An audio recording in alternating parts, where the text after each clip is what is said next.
Welcome back, and at this point you've successfully created and configured the general AWS account which you'll be using throughout this course. Now, I mentioned earlier in the course that to make this realistic, to give you the experience of working with a multi-account environment, we're going to be using different AWS accounts and connecting them together using an AWS organization. Now, I'll be covering what AWS organizations is later in the course, but next I'll want you to go ahead and create a brand new production AWS account. So this is a completely separate account than the general account that you've created up until this point of the course. As you move through the course, certain demos will require multiple AWS accounts in order to demonstrate certain technologies. For example, cross-account storage using the simple storage service. Whenever we're using demos which only require one account, we'll be using the general account. Any demos which require multiple accounts will also be using the production account.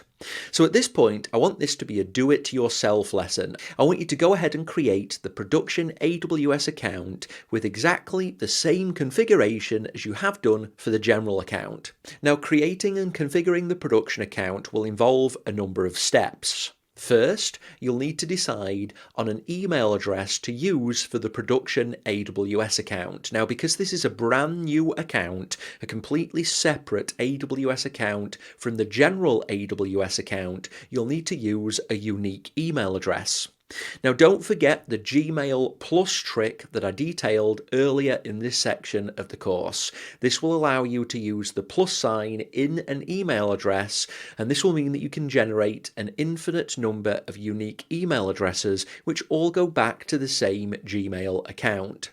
So you'll need to configure an email address that's different from the one that you used for the general account, and you'll need to use this for the production account.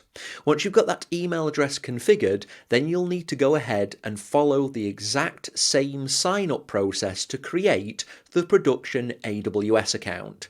Now, you can use most of the same values, so the same name, the same address. You'll need to choose a different account name. I recommend using -production instead of -general, like you used when you were creating the general account, but you can use on the whole the same details. You'll be able to use the same credit card, you should pick the same support plan, but at the end of that process, you'll be logged in to the AWS console of the production AWS account, a brand new account.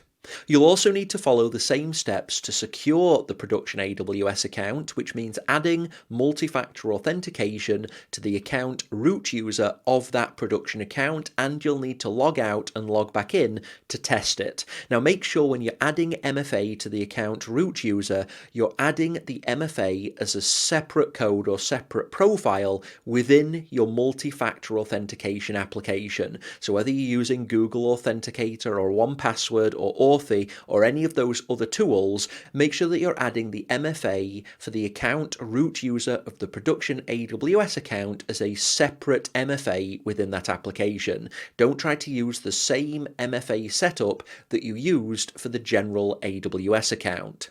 Once you've added MFA, you'll need to go to the billing console, go to billing preferences, and check the same 3 checkboxes that you did for the general account, also adding your email address for any alerts.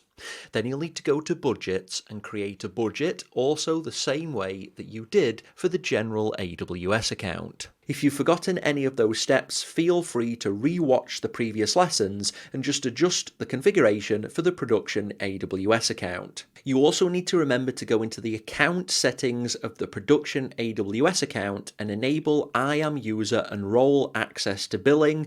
And then optionally, if you did this in the general account, you can also add those 3 different account contacts to that same account screen. But remember, this is optional.